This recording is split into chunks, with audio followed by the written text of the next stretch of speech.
Kryeministri Mickoski thekson se BDI-ja po luan me kartën e nacionalizmit, ndërkaq Levica mohon se ka bashkëpunim me BDI-n. Ministri Minçev vlerëson se administrata shtetërore u shkatrua nga partizimi dhe punësimet familjare.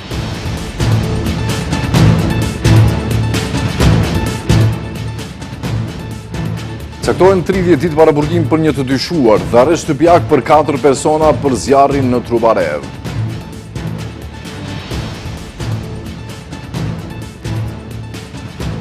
Ali Ahmeti komenton gjykimin e krerëve të luftës në Hag, thot se perandoria e lindjes nuk mund ta njollos UÇK-n.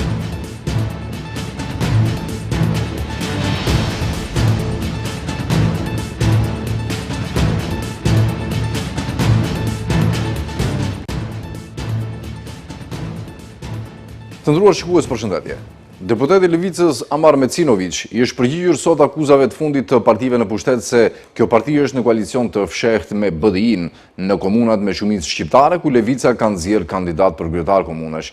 Mecinović ka mohuar një bashkëpunim të tillë duke thënë për televizionin Shenja se këto akuza janë pjesë e narrativit jo demokratik që po përdor pushteti në fushatën zgjedhore. Deputeti njëherët kandidati Levicës për qytetin e Shkupit, Amar Mecinović, ka mohuar zërat për bashkëpunim me BDI-n në komuna shqiptare, në të cilat Levica ka nxjerrë kandidat për kryetar komune. Në një prononcim për televizionin Shenja, Mecinović ka deklaruar se debati që po zhvillohet aktualisht në këtë fushat është alarm dhe se nuk duhet që qytetarët të përfshihen në këtë. Sipas Mecinović, vëmëroja nuk është ajo e cila vendos se në cilat komuna Levica do të nxjerrë kandidat.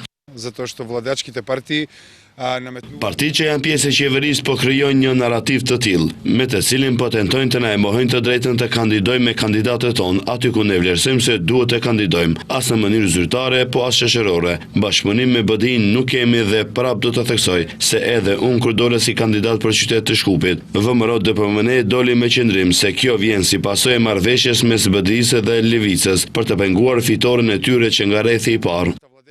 Mecinović foli edhe për akuzat se pse si parti nuk kanë nxjerrë kandidat në komunat me shumicë maqedonase, po ashtu theksoi se në Shkup, po edhe në komuna tjera në të cilat garojnë, presin rezultate relativisht të mira. Jednostavno smo povijek fokusirani.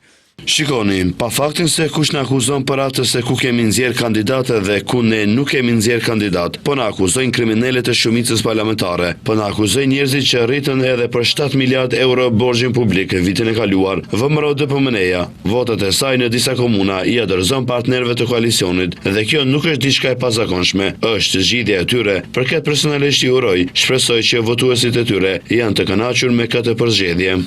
Ndryshe, partitë në pushtet së fundmi kanë drejtuar akuzën në adresë të Bashkimit Demokratik për Integrim se ka krijuar aleancë të fshehtë me Levicën e Dimitar Apasiev dhe ka kërkuar që kjo e fundit të nxjerrë kandidat në Struk, Tetove, Gostivar për të penguar fitoren e kandidatëve të vlen që nga rrethi i parë. Edhe kësaj radhe në periudhën parazgjedhore premtohet rregullimi i kanalizimit atmosferik në lagjen Hasanbek të Shkupit, një problem që shqetëson banorët për shumë kohë. Ministri i Ekologjisë Izet Meçiti së bashku me disa funksionarë të tjerë të pushtetit kanë inspektuar punimet që po zhvillon aktualisht për ndërtimin e kanalizimit, duke pretenduar se kësaj radhe do të realizohet ky projekt. Para fushata për zgjedhjet lokale po merr hov. Zëvendës kryeministri dhe një herëshe kandidat i koalicionit të vlen për komunën e Çajirit, Izet Meçiti, i shoqëruar nga kryetari i komunës së Gazibabës, Boban Stefkovski, dhe kreu i kuvendit Afrim Gashi, ishin në lagjen Hasanbek, nga ku inspektuan realizimin e kanalit atmosferik në atë zonë. Ky projekt i kërkuar që moti nga banorët e Hasanbekit. Meçiti tha se do të sjellë siguri dhe mbrojtje për banorët e Hasanbekut. Me një buxhet prej 38 milion denarësh, 21 milion të siguruar nga Ministria e Ekologjisë për fazën e parë dhe 17 milion denar nga Komuna e Gazibabës për fazën e dytë, po ndërtojmë një kanal me gjatësi 1350 metra dhe gjerësi deri në 10 metra që do të sjellë siguri, mbrojtje dhe dinjitet për banorët e Hasanbekut. Para fushatën e ka vazhduar edhe kandidati i Aleancës Kombëtare për Integrim për komunën e Çajirit, Bujar Osmani. Ai tha se Çajiri do të jetë shembull i bashkëjetesës dhe barazisë etnike, duke shtuar se shteti është krijuar si shtet multietnik. Që nga marrëveshja e Ohrit e deri më sot, kemi mësuar se kur popujt, komunitetet respektohen, kur të gjithë ndihen të barabartë, atëherë shteti ecën përpara. Kur prishet ai ekuilibër, ai balans, atëherë humbasim të gjithë. Në periudhën e fundit, shohim përpjekje të rrezikshme për të rrezikuar këtë ekuilibër. Por ne këtu në Çajir nuk do të lejojmë askënd të zhbëj frymën e marrëveshjes së Ohrit. Detyra jonë është të ndërtojmë një shembull se si dallimet mund të jenë pasuri, e jo arsye për përçarje. Pas 19 tetorit, Çajiri do bëhet oaza e bashkësisë, bashkëjetesës dhe barazisë. Përveç konferencave për media, kandidatët e gjatë natës takojnë edhe qytetarë të shumtë në lagje të ndryshme të Çajirit, ndërsa nuk mungojnë as kritikat dhe akuzat për njëri tjetrin. Sot në fakt Maqedonia e Veriut nuk pritet që të zgjidhë çështjen me Bullgarinë gjatë këtij viti. Kryeministri Mickoski tha se pritet që të ketë zhvillime të reja në këtë drejtim në fillim të vitit të ardhshëm. Ai pret që pas festave të Krishtlindjeve ortodokse të marrin garanca se ndryshimet kushtetuese do të jenë kërkesa e fundit që duhet të përmbushim për procesin integrues të vendit. Kryeministri Mickoski ka shuar shpresat për zhbllokim të procesit eurointegrues këtë vit, ai në një brifing që mbajti sot me gazetarët pas vizitës së kryetarit të Këshillit Evropian Antonio Costa në Sofia, tha se pret që në fillim të vitit të ardhshëm të lëvizin gjërat në pjesën e garancave se ndryshimet kushtetuese do të jenë kërkesa e fundit e rrugës së vendit drejt antarësimit të plot në Bashkimin Evropian. Ai tha se për zgjidhje të këtij problemi duhen veprime të fuqishme, të cilat sipas tij mund të vijnë në fillim të vitit të ardhshëm, duke shtuar se çelësi i kësaj çështjeje është që të dyja palët të kenë vullnet të mirë. Kam biseduar me presidentin e Këshillit të BE-s, Costa, pasi mbaroi vizitën e tij në Sofje. Ai tha se ne kemi të drejtë të kërkojmë garanci për shkak të gjithçkaja që kemi bërë në të kaluarën. Pres një lloj lëvizje në fillim të vitit të ardhshëm. Bisedova edhe me një kryeministër tjetër, do të thoja, ndër 3 vendet e para në BE dhe pritet një veprim më i fuqishëm nga ana e tyre në drejtim të zgjidhjes së kësaj çështje. Ndërkaq ministri Murtezani pas këtij briefingu ka shkruar në profilin e tij në Facebook se procesi i integrimit evropian dhe reformat nga plani i rritjes duhet të jenë transparente dhe gjithëpërfshirëse. Besoj se së bashku duhet të jemi të vetëdijshëm si për sukseset ashtu edhe për pengesat, sepse ky proces nuk i përket vetëm Ministrisë për Çështje Evropiane, por të gjithëve ne. Evropa është e ardhmja jonë e përbashkët dhe për të realizuar qëllimin tonë të përbashkët, duhet të jemi të gjithë të përfshirë, të kujdesemi të gjithë, të punojmë të gjithë, të inkurajohemi të gjithë. Kujtojmë se presidenti i Këshillit Evropian, Antonio Costa, gjatë vizitës së tij në Sofje, deklaroi se ka ardhur koha që Maqedonia të marrë disa garanca se nuk do të ketë kërkesa të reja për vazhdimin e rrugës evropiane. Ka pasur bisedime me përfaqësues të Maqedonisë dhe janë pajtuar se ndryshimet kushtetuese duhet të jenë kërkesa e fundit në rrugën drejt Bashkimit Evropian dhe se duhet të merren disa garanci për këtë. Sot në Shkupur shpalos pakoja e re e ligjeve për përmirësimin dhe profesionalizimin e zyrtarëve shtetëror. Ministri i Administratës Publike Goran Minçev deklaroi se administrata është sjellë në këtë gjendje për shkak të partizimit dhe punësimeve familjare. Ndërkohë, ambasadori francez Christophe Lerigot tha se reformat nuk duhen parë si detyrim, por si diçka e mirë për vendin, nga e cila do të përfitojnë të gjithë qytetarët. Partia punësimet miqësore dhe familjare gjatë 30 viteve të fundit e kanë sjellë administratën në këtë gjendje, të jetë jo funksionale, e ngadalshme dhe jo efikase, ka deklaruar sot ministri i Administratës Publike Goran Minçev gjatë shpalosjes së pakos re të ligjeve për përmirësimin dhe profesionalizimin e zyrtarëve shtetëror. Siç theksoi Minçev pas nënshkrimit të memorandumit të bashkëpunimit me ambasadorin francez Christophe Lerigot, qeveria është fuqimisht e përkushtuar për departizimin e administratës, por edhe për racionalizimin e saj që është edhe një detyrim i vendit për antarësim në BE. Kemi miratuar një pako prej 4 ligjesh që i konsiderojmë një hap përpara drejt reformave administrative, njëri prej tyre për akademinë që ka të bëjë me edukimin e administratës dhe ky do të jetë një prioritet kyç për periudhën e ardhshme. Po fillojmë jo vetëm me edukimin e punonjësve të rinj në sistemin publik, por edhe me ruajtjen e vazhdimësisë së njohurive për pjesën tjetër që duhet të ndjek trendet moderne dhe procesin evropian. Ambasadori francez Christophe Lerigot tha se reformat nuk duhen parë si detyrim, por si diçka e mirë për vendin nga e cila do të përfitojnë të gjithë qytetarët. Procesi i parafrimit evropian është një proces i zbatimit të reformave dhe transformimit, megjithatë reformat e kërkuara nga Bashkimi Evropian nuk duhet të kuptohen si kufizuese, as nuk duhet të konsiderohen si një detyrim që duhet të zbatohen, sepse Bashkimi Evropian e kërkon, por duhet të kuptohen si diçka që është e mirë dhe pozitive për vendin dhe nga e cila do të përfitojë të gjithë qytetarët. Ministria e Administratës Publike dhe Ambasada e Republikës së Francës nënshkruan sot një memorandum bashkëpunimi duke promovuar një projekt të ri strategjik që synon modernizimin e institucioneve dhe ndërtimin e një administrate publike profesionale, efikase dhe të besueshme. Në zonën e Trubarevës dhe nuk janë vërejtur tekalimet të vlerave kufitare të grimcave të dëmshme PM10. Ministria e Mjedisit Jetësor dhe Planifikimit Hapësinor njoftoi se koncentrimet lëvizin brenda vlerës kufitare 24 orëshe për mbrojtjen e shëndetit të njerëzve. Ministria e Mjedisit Jetësor dhe Planifikimit Hapësinor informoi se dje dhe sot janë kryer matje indikative të grimcave të ngurta të pezulluara me madhësi deri në 10 mikrometra në pikën matse në zonën e Trubarevës dhe se nuk janë vërejtur tekalime të vlerave kufitare. Ata shtuan se matjet janë realizuar me sistemin automatik Ambicon RTM-PM.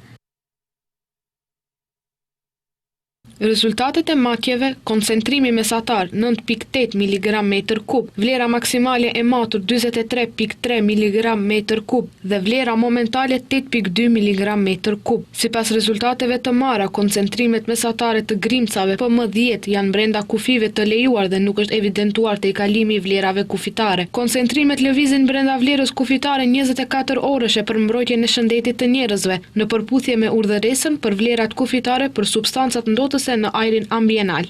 Ndërkaq, sipas njoftimit të fundit të Qendrës së Menaxhimit të Krizave në territorin e Republikës së Maqedonisë së Veriut, gjithsej janë regjistruar 31 zjarre në zona të hapura deri sot në mëngjes, gjegjesisht deri në orën 7, nga të cilat ata lanë të ditur që 2 zjarre janë ende aktive, 2 zjarre janë nën kontroll dhe 27 janë shuar. Aktiv është ende zjarri pranë fshatit Vinçe, ku po digjet një pyll me rritje të ulët, si dhe në malin Kozhuf, ku është prekur një pyll ahu. Ndërsa sa i përket zjarrit në deponin Drisla dhe në Ostrec të Delçevës, ata thanë se janë nën kontroll.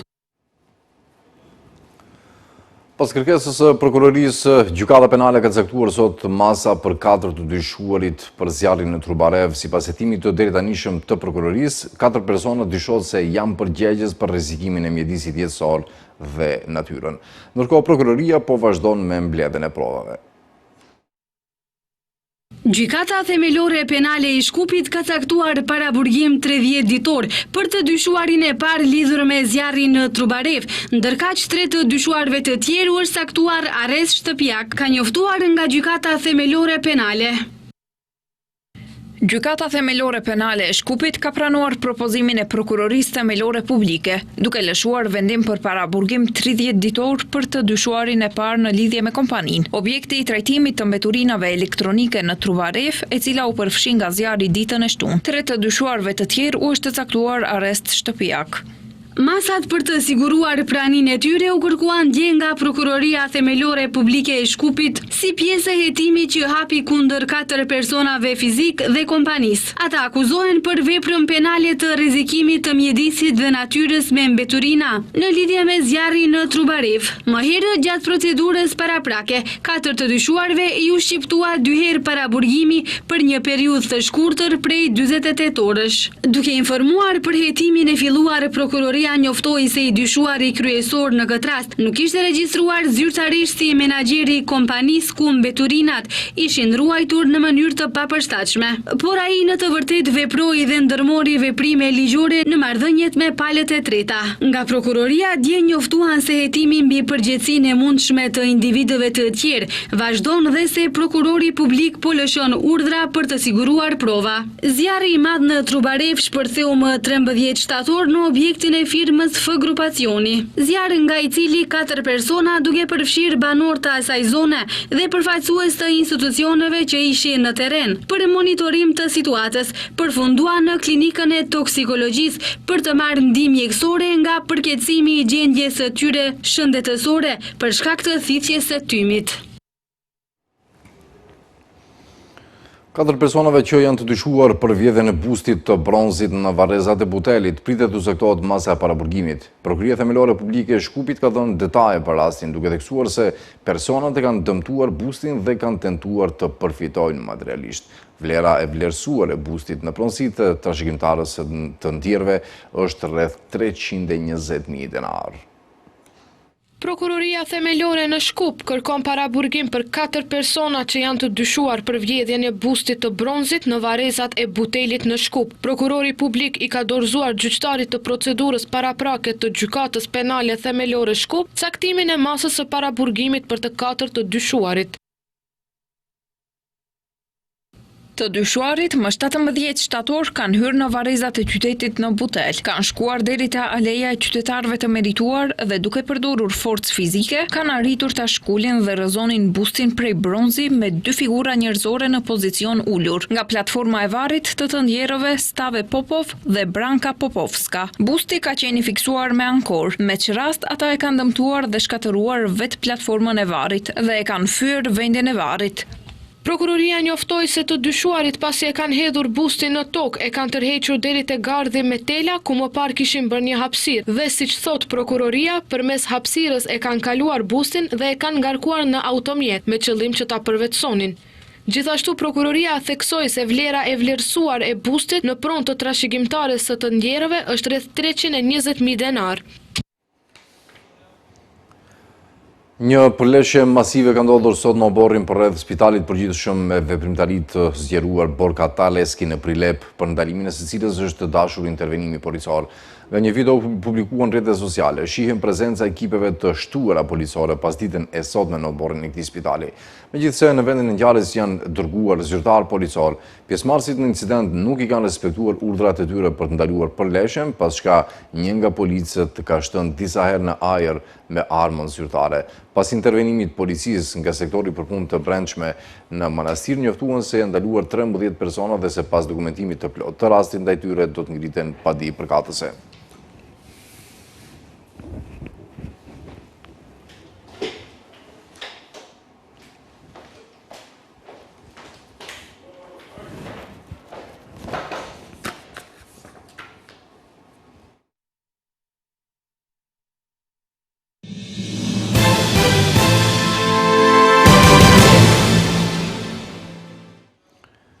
Vazhdojmë të me lajmet, kreu i BDI-s Ali Ahmeti ka marrë pjesë sot në ceremoninë e zbulimit të shtatorës së herojit Afrim Zhitia në fshatin Luk të Podujevës, ku ka marrë pjesë edhe kryeministri i Kosovës Albin Kurti.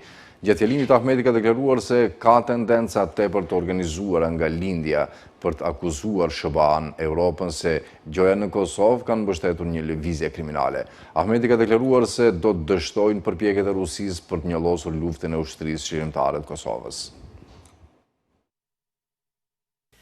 Prandaj, do të dështojnë të gjitha ata, në veçanti perandoria e lindjes e udhëhequr nga Kremlini e Moskva, se ushtria jonë ka qenë ushtri terroriste e ndërmarrje kriminale. Ashtu siç kem fituar deri më tani, edhe këtë proces tepër skandalizuar, ne do t'jemi dhe Kosova do t'jetë triumfuese.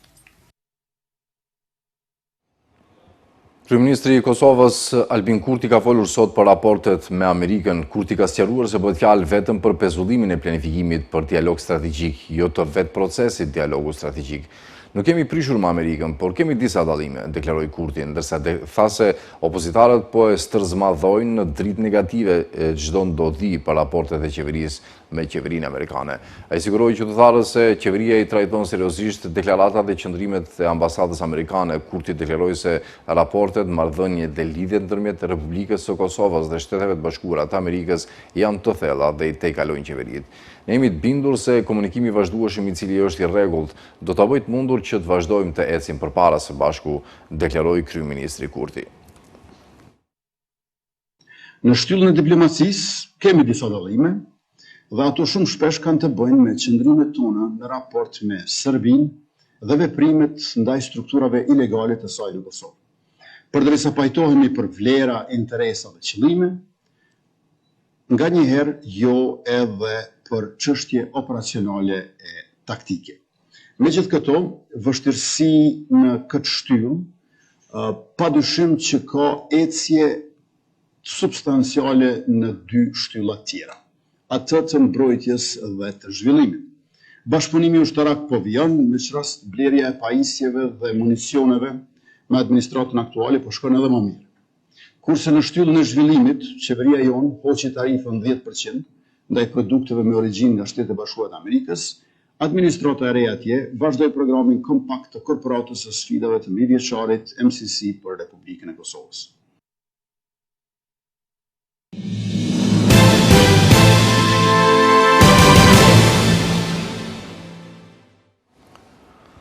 Ushtria izraelite po mobilizohet pranë zemrës qytetit të Gazës, duke detyruar dhjetra mijëra palestinezë të dalin në rrugët bregdetare në një përpjekje për t'i dëbuar ata nga qendra kryesore urbane e Ripit. Njerëzit në qytetin e Gazës, të rrethuar, folën për Al Jazeerën për sulme të pandërprera, duke përfshirë sulme nga dron dhe avion luftarak dhe shpërthime nga robot të telekomanduar. Me ushtrinë izraelite quhet në erë lagje të tëra ndërsa përparon. Ndërkohë, dje Shtetet e Bashkuara vendosën veto ndaj një rezolute të rëndësishme të Këshillit të Sigurimit të OKB-s, që kërkonte një anëpushim të menjëhershëm të pakushtëzuar dhe të përhershëm në Gaza, i cili u miratua nga 14 nga 15 shtetet anëtare.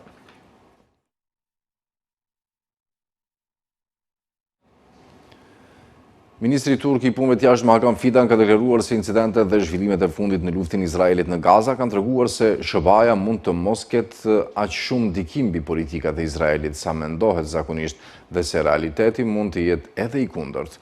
Duke theksuar se Izraeli gjithmonë ka qenë një problem për rajonin që kur pushtoi tokat palestineze, Fidan tha se të gjitha vendet e rajonit mbështesin zgjidhjen me dy shtete bazuar në kufijtë e vitit 1967.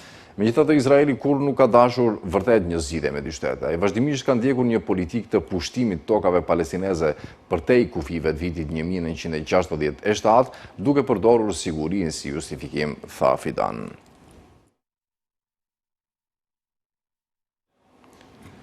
Presidenti Amerikan Donald Trump deklaroi se ekziston mundësia që lufta Rusi-Ukrainë të përfundojë nëse vendet e